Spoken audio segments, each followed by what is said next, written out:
এটা হচ্ছে আমাদের গোলাপ গাছ। এই গোলাপ গাছে অনেক কলি আসছে। এটা মনে হয় হাজার গোলাপ বলে না, লাইক ওই টাইপের, মানে অনেক বড় হয় কিন্তু মানে লাইক অনেকটা লতার মতো। এটাকে দড়ি দিয়ে বেঁধে টানা দিয়ে রাখতে হয়, না তো পড়ে যায় নিচে। গাছে কি পরিমাণ কলি আসছে জাস্ট দেখেন। এগুলো যখন ফুটবে তখন কি অবস্থা হবে এই গাছের। কিছুদিন পরেই দেখা যাবে ফুলগুলো সব ফুটতে শুরু করবে। কিছু কিছু অলরেডি একটু ফুটতে শুরু করেছে। তবে এবারে গাছটা অনেক বেশি বড় হয়ে গেছে, মানে ডালগুলো, যার কারণে ডালগুলো নিচের দিকে নেমে গেছে। প্রকৃতির কি খেলা দেখেন।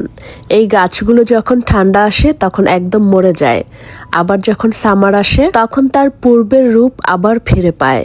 সবাইকে হাজার গোলাপের ভালোবাসা। সবাই অনেক ভালো থাকবেন। আল্লাহ হাফেজ।